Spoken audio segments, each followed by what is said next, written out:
I love that she is super smart and that she can predict things that we may not be looking out for. She is the best. She she can sometimes be a bit goofy and weird. I like it when she's goofy and weird. She is not normal. When I see my mom, she's like so beautiful and she looks to help me through my problems. We need it when we say. We can never let go of our family, and our mom helps us whenever we need it. She's kind of goofy. Something that I love about my mom is that she's always really happy and excited to be with us.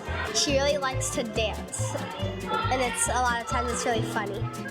I love that my mom helps me whenever I need help, and she works hard to help me and she goes to the store and gets some food for me.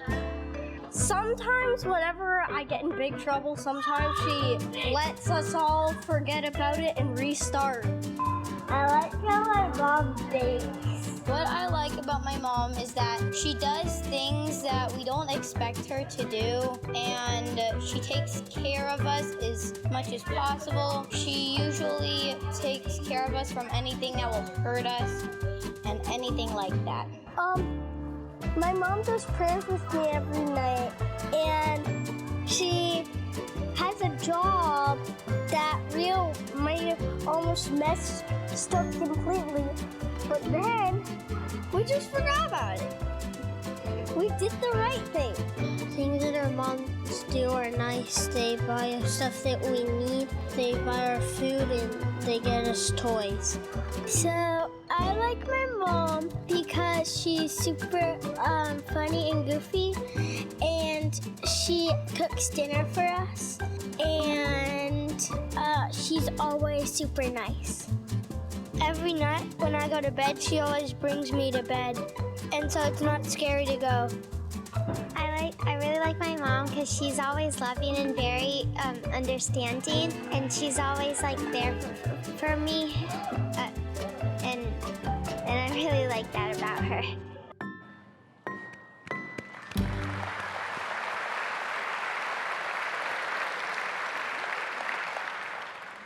Happy Mother's Day.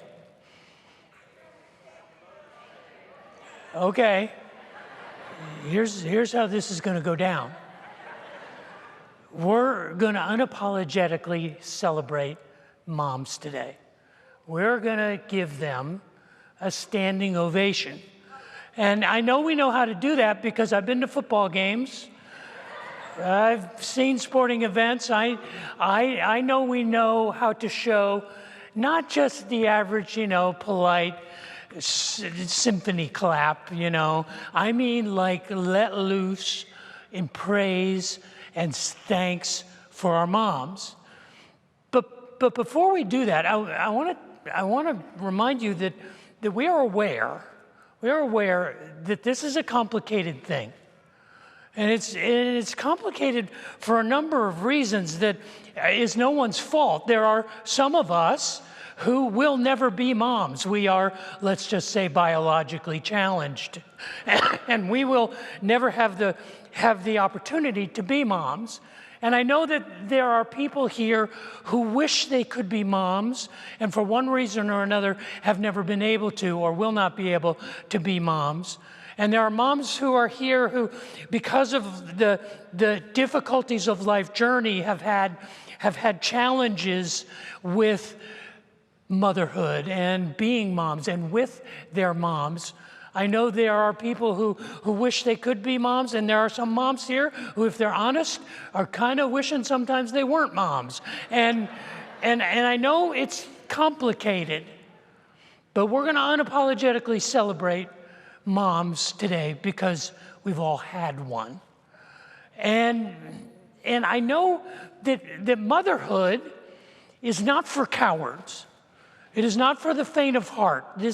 Motherhood, being a mom, is not something that the weak engage in. It is something that is the exclusive prerogative of the strong.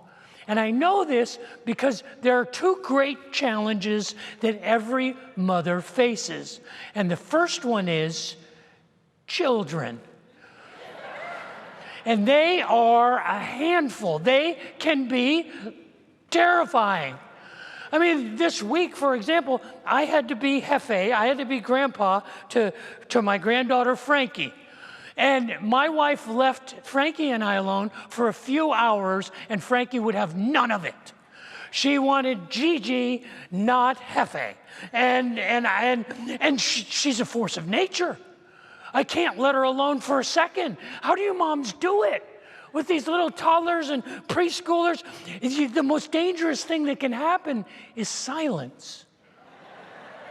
Because something's happening. Frankie's into something.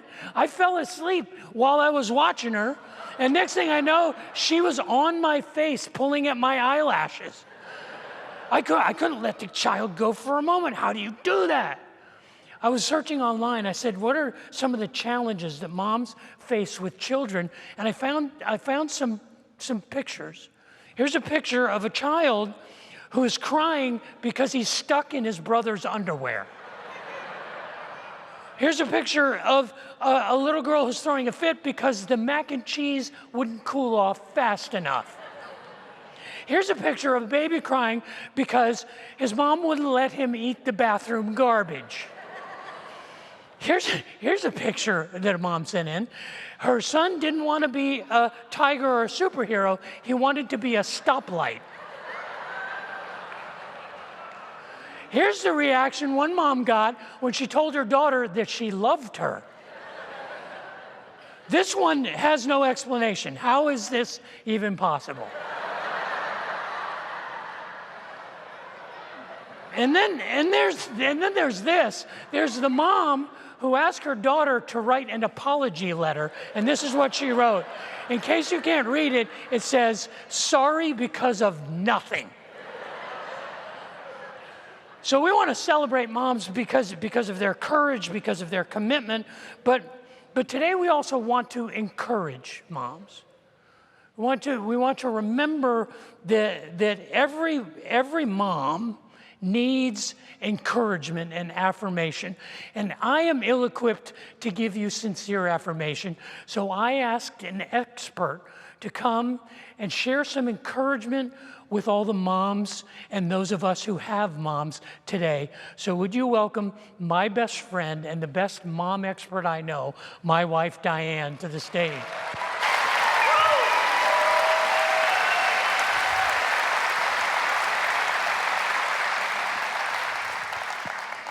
So we talked over the last few weeks knowing this was going to happen, and Diane was telling me that there are seasons in the journey of a mom, and I'd like for you to walk us through what you have experienced and what we believe every mom goes through, the seasons of being a mom. What is it like? Well, first of all, to say I'm an expert means that everyone who has ever been a mom is an expert. Because there is absolutely no training for this. You step into it, no matter what people tell you, everything changes. Everything changes when you're a mom. But before I talk about a couple different seasons of motherhood, I do just want to echo something that you said a few minutes ago, is that we realize that this idea of seasons of motherhood doesn't hit everyone here today or whether you're watching, but regardless of the journey or the place where you are at right now, it really is our hope and our desire that you would sense God very real and very close to you today. It doesn't matter whether you're a mom or a dad or a child. That is our prayer and our hope for you. But I would like to share with you 4 different seasons of motherhood, and I have found, having now reached all 4, is each one provides the most phenomenal blessings and the most relentless challenges. And I was sharing this with a few moms in the middle of the week, this past week, and there's such affirmation sometimes in just knowing that somebody else has experienced and gets it. But the first season, the first stage or season of motherhood is right from the start, right out of the gate. It's a season of new beginnings and also it's of relentless survival. It's where everything, and I want to say in a moment, but you do get 9 months leading up to it, but everything from the moment you hold that baby and you hear it scream the first time, everything changes from your body to your focus, to your home, to your marriages, to your priorities, even to your very self. Nothing is ever the same. You know, it's this incredible opportunity to bond, and Dave talked about it. Frankie and I, for some reason, have that right now, and I've been ushered back into this first stage in a sense. But there's this amazing opportunity from the time that baby is even in your womb that you're creating this, this attachment to this child. It needs to happen for the health of that child, and it's the most amazing and poured out experience. We're watching our 2 daughters begin to really experience this with a 20-month-old and a 3-month-old. You know, it's also though a time of complete exhaustion and poured out empty. And I think something else that some moms experience, and I know that it's really true of me, is I quickly reached a place, especially by the time we had 3 little preschool girls in our home, of, I don't know how to say it, of completely losing myself. I feel like I kind of disappeared or went invisible for the needs of my children and for my little girls. You know, there's a story that I will never forget as long as I live. It was all of them as three always bopping around, toe-headed little girls in my home. We were extended this offer to go to the symphony with some friends, to go out to dinner and to go to the symphony. And I do remember that it was sometime in early fall. Well, we didn't do things like that at that stage. And so I found something that I could have managed to fit into, and it was a white dress with red flowers. And I felt okay. But when we arrived at dinner, I realized you don't wear white after Labor Day. And there I was. Everybody was in their nice, sleek black dresses, and there I was in my white. Then we went to dinner prior to the symphony, and I realized I had absolutely nothing to talk about except for my children. They were talking about music and art and symphony and life outside of motherhood, and I had nothing to offer. And that, I think, is an experience that young mothers can often face. But I want to share with you just a couple verses that really can hold you up in the midst of those first years with preschoolers and all that comes with that. The first verse is Psalm 54:4.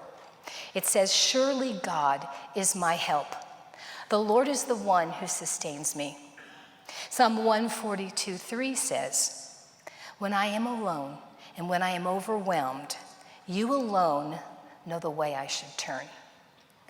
He is our hope. And I guess if I can give you just a little piece of encouragement, if you find yourself poured out as a young mom, is determine to take a few moments just to savor the moments, not just survive them like I did. That's the first stage. So there's more. There's more. There's actually, you want to the second one? Yeah, keep going. The second one is all of those school years. From the time you push them or you say goodbye to them, you hand them their backpack and they walk in the door as kindergartners to the time when they throw the tassel in the air. It's those parenting years when you are continually building into the lives of those children, but you're perpetually poured out as well. It's called, some people call it active duty parenting. And there's a new term that my oldest daughter Kaya mentioned. It's called the mental or invisible load. And it's everything that a mom of school-aged children carries in her mind and on her back. It's everything from her own job possibly to feeding, snacks, lunches, schedules, homework. Actually, if you are a mom of school-aged child, call out some things. What am I missing? What else completely occupies your life? What? Soccer. Huh? Cooking. What about bedtime? What about sleeping through the night? Hopefully they've done that by the time you're school-age children. But there's countless things, countless stories. And if I tried to tell you just one story, not just one springs to my mind, but probably 1,000. In my own story, or in our experience raising school-age children, it was things like losing one of our daughters in a mall for over 30 minutes, and she was only 2.5. That was real, that really happened. It was trying to get 3 little girls and myself out the door every morning to get to school. One day, arriving there with one shoe on and one shoe still left on the garage floor. It was, I think you might have heard this one before. It was failing to put the car into park one time and almost killing my husband in the process. Now, that really happened too. It was so many Christmases with either sick children or crying children. It was trying to be a parent to a teenager and help them to understand that we were still on the same side. It never stops. It never stops when you are a parent of a school-age child. And often what gets shoved to the very bottom of the list is a rest. Now, I think we moms, out of sheer exhaustion, can collapse in the bed at the end of the day, and we can sleep through the night. But there is a rest that goes beyond physical. Moms, that's a rest in our soul. I'm reading a book right now called Finding Spiritual White Space, and it talks about finding a deeper place and a space of rest in your soul. I think you've heard this verse. It's in Matthew 11, where Jesus says, "Come to me, all of you who are weary and carry heavy burdens, and I will give you rest." Jeremiah says in 31:25, "I will refresh the weary and satisfy the faint." That's where rest is found. I hope you can find that. My bit of advice and encouragement is don't carry the load alone. Turn it back over. I mean, even this morning, trying to get Frankie taking care of flowers into the hands of everybody who ordered them, and doing this, I was driving in, handing over the load. Cannot do it alone. The third stage is just when you've got them where you want them, you have to let them go. It's letting go, releasing, launching them. It's learning how to parent an adult child, and there's no preparation for that as well. It's figuring out how much to hold on and how much to let go. It's walking alongside of them and guiding them, but not ahead of them and controlling them. And I think the hardest thing for me was learning what to say and what not to say, and always praying and praying and praying. You know, there was a time when our 2 oldest daughters, back in 2004, went and did a semester in Florence, Italy. And there were 2 circumstances that clarified this reality of letting go, like nothing we'd ever experienced. The first one was when one of our daughters missed a connecting flight in Amsterdam, and for the remaining 3 days, I believe, we did not know what country she was in. Literally, there were no there wasn't an easy way for her to get in touch with us, so we didn't even know what country, and she actually ended up being fine, but we didn't even know where she was. Well, she called us from Amsterdam and told us that they really treat their prostitutes with respect here, Dad. She did say that, didn't she? Yeah. It's true. I truly had to realize who was she in better hands with? God, who was with her, or even if I had been, she was in good hands. The other time was a few months later. They were traveling, I think, to Barcelona via Rome, and they got there, and it was winter there, cold November night. Their plan was to stay in the airport overnight, and when they got there, it was closed. They had shut it down because the manager didn't want their airport to be a hotel. And our daughter called us on a Wednesday night when we were at church, and we heard her arguing with the guard who happened to be there with a machine gun.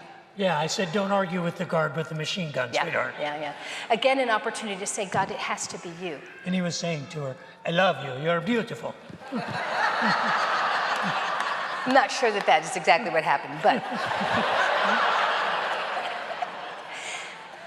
Here are some verses that I hope can encourage you. Galatians 6:9 says, "Let us not become weary in doing good, for at the proper time we will reap a harvest if we do not give up." And then the fourth verse in 3 John says, "I have no greater joy than to hear that my children are walking in the truth." You know, it's kind of a both and. As you launch them, you're like praying and seeing things that are yet to settle in your children's lives. But maybe you're starting to see a glimmer of what it means for God to honor and bless parenting and motherhood as you watch them, Lord willing, walking in the truth. You know, the fourth and final season I actually find myself in, which is kind of hard to believe, but I call it fulfilled and coming full circle. You know, it's when your kids are starting to reach a place in adulthood where they are more or less fully launched. And it's so satisfying to see in them some of the things that you've been building in and talking about. They're realizing things that they didn't understand that you experience as a parent.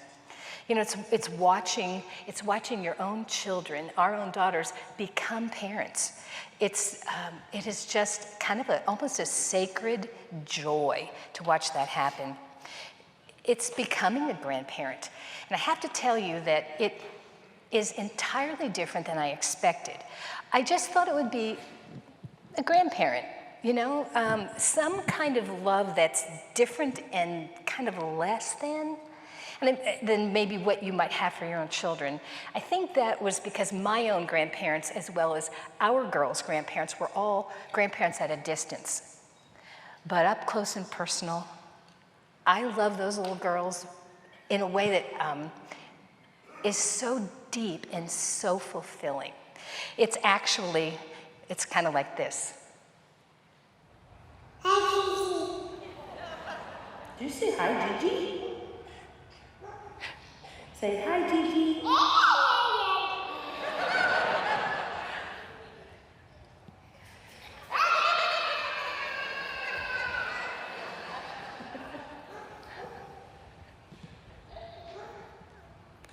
That's your granddaughter. How do you not love that? It's just phenomenal. And the opportunity to pour, and you heard some videos, little short videos about what moms can do, grandmothers can come alongside of and walk with these little children as they grow. It's, I don't know, I just wasn't expecting it to change my life the way that it has. And I thought I was perfectly content with the idea of being fulfilled without being a grandma, but God brings things full circle. Listen to these 3 verses. Proverbs 17:6 says, "Children's children are a crown to the aged, and parents are the pride of their children." Psalm 92:14 says, "They will still bear fruit in old age." That is my prayer, my dream for you and for me. "And they will stay fresh and green." I want that to be true too. Psalm 71:18 says, "Even when I am old and gray, do not forsake me, my God, till I declare your power to the next generation, your mighty acts to all who are to come." That's the legacy that we get to have, whether it's with our children or our friends or those who come after us. That's the legacy that we get to leave. And I want to give you an encouragement. If you reach this stage, but ideally, if you can think about this throughout motherhood, because in the coming full circle, it all lands here in your heart.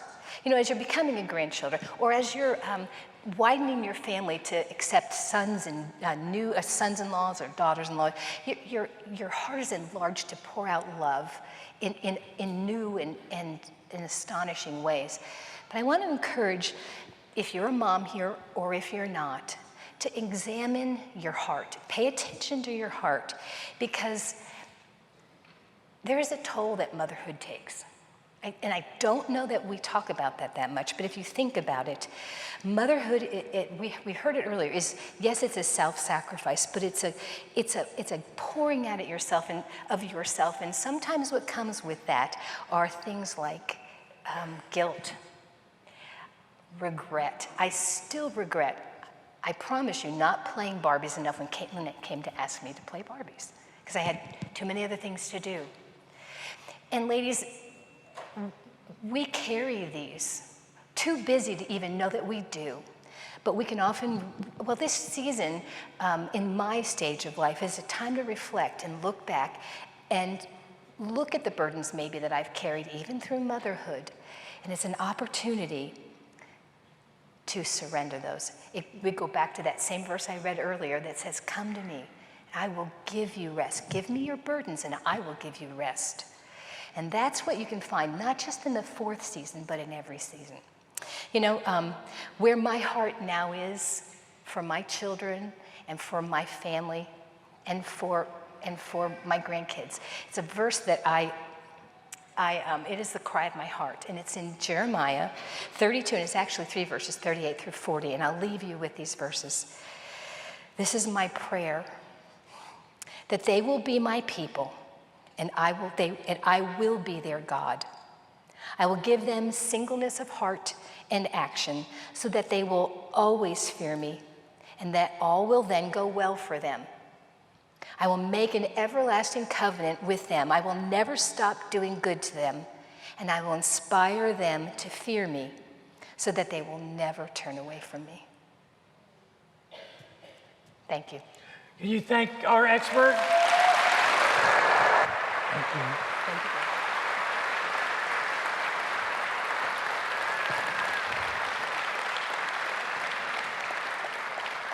I adore that woman. Now, I had said at the beginning that there were 2 reasons why mothers should be considered courageous. One is the courage that it takes to raise children.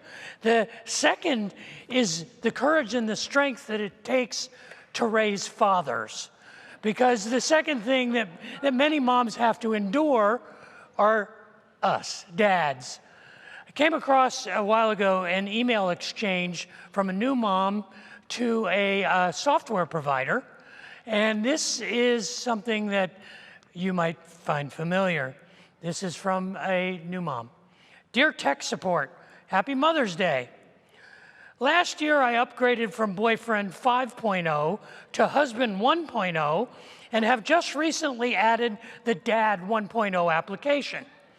However, on this, my first Mother's Day, I noticed a distinct slowdown in the overall performance, particularly in the flower and jewelry applications, which originally operated flawlessly under Boyfriend 5.0. In addition, the Dad 1.0 app uninstalled many other valuable programs such as Romance 9.5 and Personal Attention 6.5, and then installed undesirable programs such as NFL 5.0 and Falling Asleep on the Couch 3.0. Conversation 8.0 no longer runs at all, and House Cleaning 2.6 simply crashes the system. I've tried nagging 5.3 to fix these problems to no avail. What can I do? Signed, disappointed new mother. The tech system responded, Dear disappointed new mother, first keep in mind Boyfriend 5.0 is an entertainment package, while Husband 1.0 and the application Dad 1.0 are operating systems. Try downloading the I Thought We Were in This Together application, which should automatically download Tears Point 6.2 and install Upgrade Guilt Point 3.0. If that application works as designed, Dad 1.0 should then automatically run the applications Jewelry 2.0 and Flowers 3.5. But remember to reboot the entire system, or Dad 1.0 will default to Grumpy Silence 2.5 and either Happy Hour 7.0 or Beer 6.1. Happy Hour 7.0 is a very bad program, and Beer 6.1 can cause the virus Snoring Loudly 5.8 to download from the internet. Whatever you do, do not download Mother-in-Law 1.0 or reinstall another boyfriend program. These are not supported applications and will crash both Husband 1.0 and the Dad 1.0 application. In summary, Dad 1.0 is a great app, but it does have very limited memory and cannot learn new applications quickly. You might consider downloading additional applications to improve memory and performance. I personally recommend Let's Go Out 3.0 and Lingerie 7.7. Good luck with all that tech support.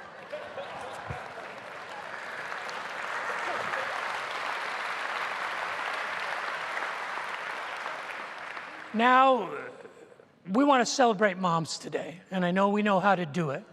And I want us to give the moms in the room an outrageous, uproarious round of applause and a standing ovation. But before we do that, I want us to speak a blessing over the moms. So this is the blessing for moms here and the mothers that each of us have, because all of us have had moms, and all of us came from moms. The 8.1 billion people that live on the planet all came from a mom. And so I want to speak this blessing over them. The Lord bless you and keep you. Make his face to shine upon you and be gracious to you. The Lord turn his face toward you and give you peace. May his favor be upon you and 1,000 generations, and your family and your children and their children and their children. May his presence go before you and behind you and beside you, all around you and within you. He is with you. Thank you, moms.